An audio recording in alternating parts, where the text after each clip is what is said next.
Mother Nature offers us what we need when we need it. Welcome to the Wild Herbs Podcast, where we unpack and uncover the healing properties of wild herbs so you can heal naturally with the plants beneath your feet. I am your host, April Punsalan, wild untamed plant lady, also a botanist, an ethnobotanist, and herbalist dedicated to teaching you how to heal with plants. If you want to learn edible and medicinal plants, you are in the right place, my friend. I'm super pumped because today I'm going to share with you everything I know about cleavers and why you should leave it to cleavers, as my friend Kristina Wildes says. Cleavers are loaded with chlorophyll, and your body needs the chlorophyll right now as you transition into spring. You need that flush of green throughout every single cell in your body. I have been working with cleavers for years, and my body always feels amazing around this time of year. And I teach students and in-season members how to work with cleavers, and usually I just share this knowledge with members. But because cleavers are so helpful and so healing, I feel like it's important that I share it with you, that I share it with people that aren't even in-season members. So you can look for this wild herb. And guess what? It occurs around the world. So today on this podcast, I'm going to share with you the identifying features of cleavers, where and when to forage cleavers, and how you can connect with cleavers to bring more health and vitality into your life. So I hope you stayed until the end. Before I talk to you about all the amazing medicinal properties of cleavers, I want to introduce you to cleavers. So the Latin name for cleavers is Galium arpine. Galium arpine. Say it out loud, no matter where you are. I dare you. Galium arpine. Another name for it is bedstraw. It is in the family, the bedstraw family, Rubiaceae. Cleavers start to come out, at least in Charleston, South Carolina, in the winter and the time of year when we're transitioning into spring. So right now it is cleaver season, and it is March 6th. And so we are only, less than 25 days away from the first day of spring. And so it's at this time when our bodies need to fast that cleavers come up.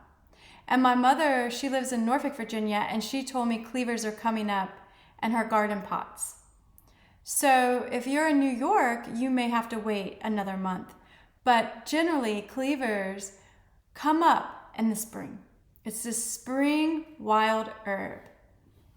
And you want to look for cleavers in low-lying wet areas because it likes its feet wet and it loves full sun, and it actually thrives in disturbed habitat. Hello, neighborhoods, right?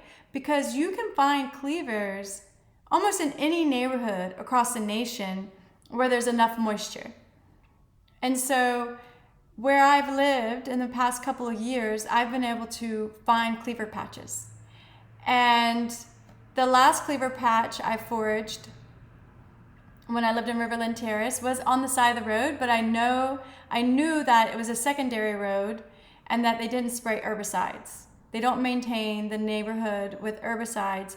They mow the roads by the sidewalk.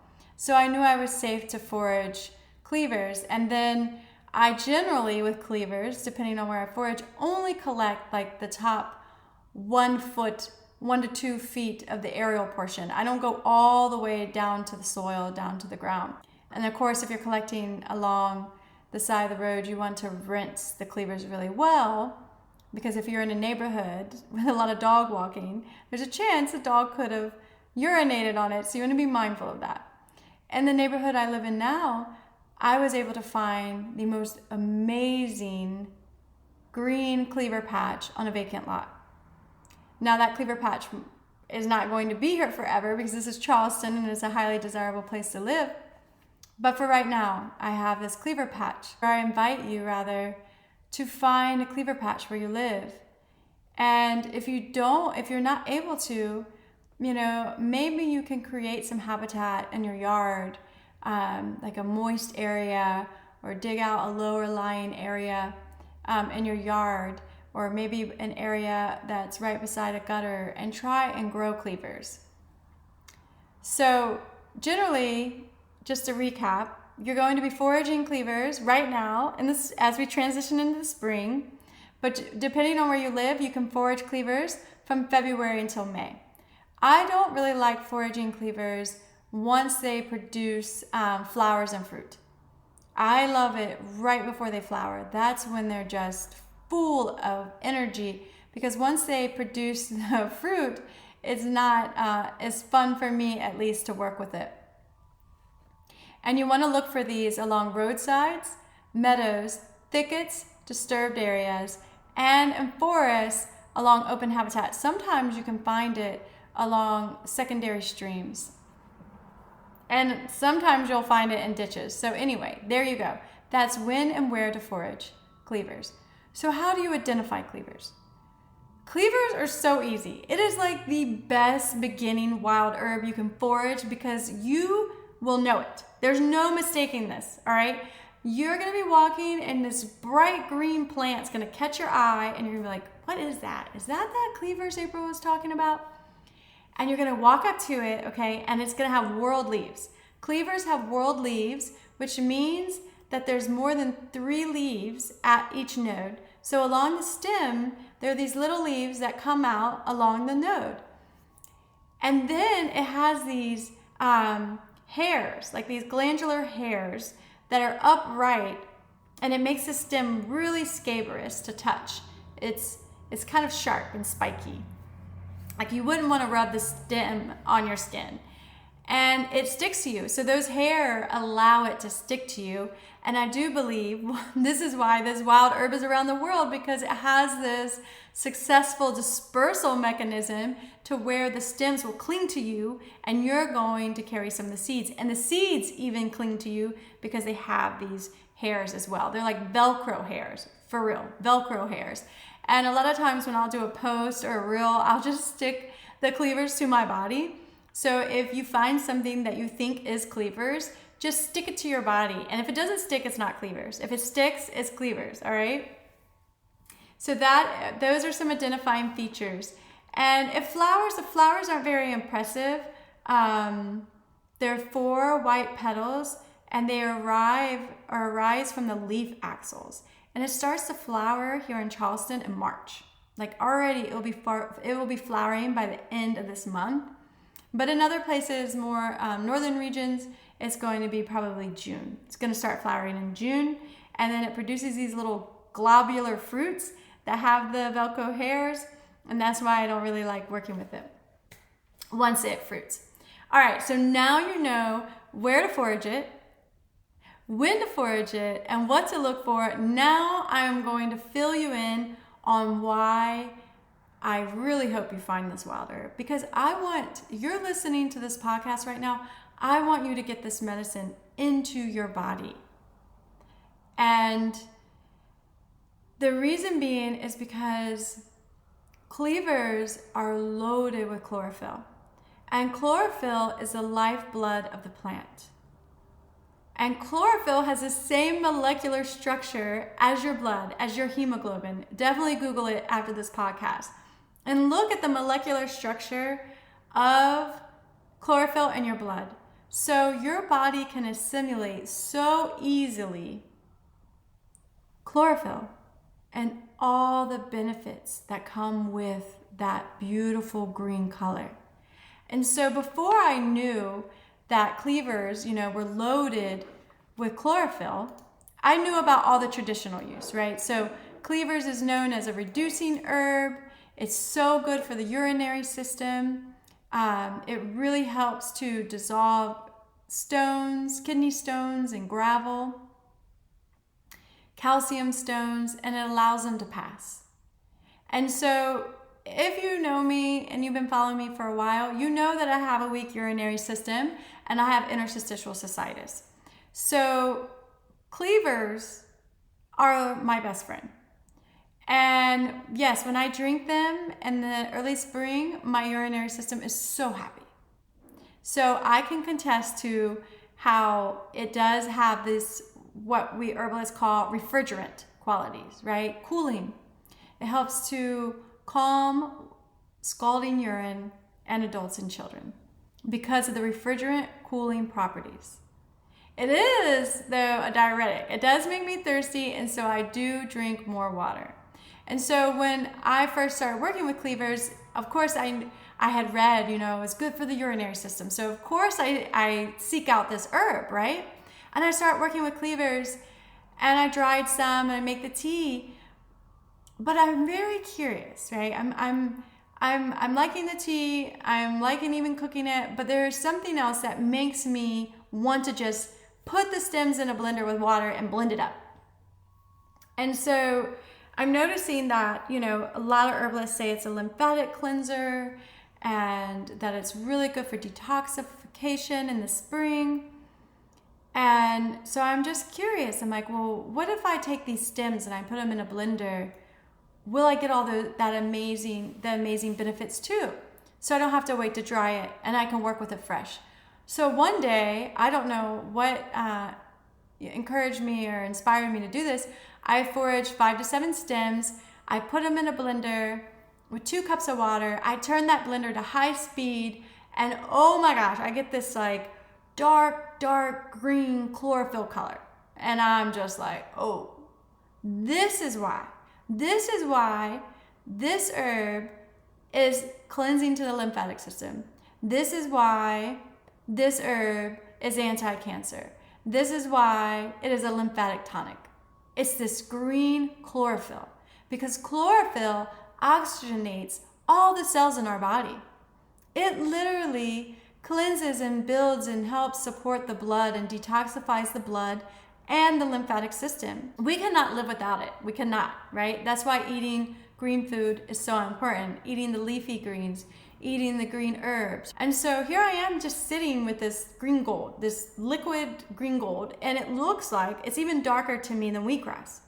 And so I'm thinking, there's people buying chlorophyll supplements on the computer or online. If you can forage Cleavers and get your own chlorophyll and not have to buy a supplement, that is the way to go. Because Mother Nature offers us what we need when we need it.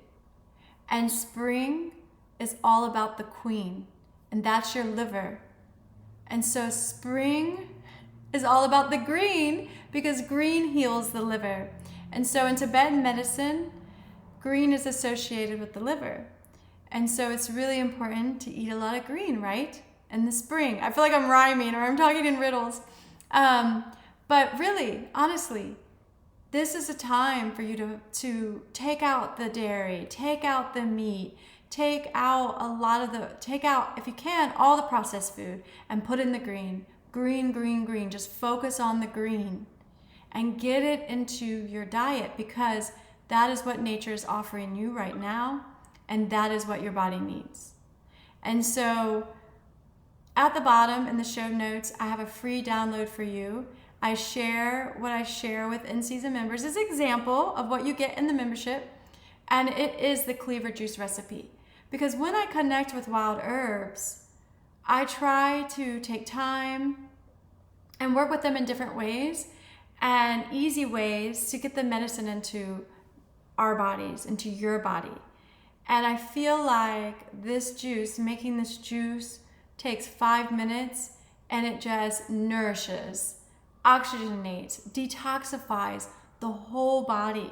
And it's fun. And you can get creative. You get creative on your own. Add some mint, add some lemon balm, add some apple, whatever you want. All right?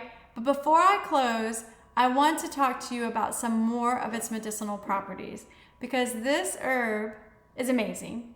And so if you don't have urinary problems or you don't need chlorophyll, but we all need chlorophyll, know that by drinking it, it's going to help improve your skin. And this herb has been used, it's known as the reducing herb, because it can dissolve tumors. All right, it is anti-cancer, big time. And that's because of the chlorophyll. I truly believe it's because of the chlorophyll, and chlorophyll is anti-cancer. But it helps, like if you're acne prone, right? Acne is from liver stagnation. drinking the Cleaver juice in the spring, help clear up your acne. If you get eczema, help clear up your eczema. It's good for boils, carbuncles. The whole plant is edible, all right? You can eat it. A lot of herbalists saute it. Some herbalists steam it. A lot of herbalists dry it and use it as a tea. I have dried it and used it as a tea through the winter, and I have to admit, I do love it. I do love the tea. It smells like seaweed, but I prefer making the fresh juice. So there you go. There is a lot about Cleavers in like less than 20 minutes because I just wanted to really share with you how amazing Cleavers are. And I wanted to tell you about my connection with them. And they definitely help cool my urinary system. And when I'm drinking them, I feel more energized, more light. I feel like almost light as a feather. And when I start drinking Cleavers, I'll be honest with you, it makes me want to fast. It makes me want to reduce my food intake because I know that the Cleavers are working to detoxify my blood and my lymphatic system. And so I want to let them do that work without tainting my body, without anything else. Anyway, I really hope that this podcast, Leave It to Cleavers, is going to inspire you to go find a Cleaver patch, because I know you can. If you go to enough parks and areas and neighborhoods, your friend's house, you walk around her neighborhood or his neighborhood and you look, you will find Cleavers. And I want you to find them, and I want you to make Cleaver water, and I want you to detoxify your body and make your body resilient. And thank you so much for listening to the Wild Herb Podcast. Please share this with a friend. Give us a comment, hit like, help our little show grow. And if you really enjoyed this and you want to work with wild herbs, the in-season membership is going to open spring week. So I do want to let you know that. And I would love for you to join if you want to dive deeper into learning and working with wild herbs. But definitely start with Cleavers. Cleavers is like a gateway foraging herb, and it will get you started. Once you start feeling the benefits of getting the Cleavers into your body, you will start foraging other herbs too. All right, thank you again for listening. Be well and many blessings. And stay wild.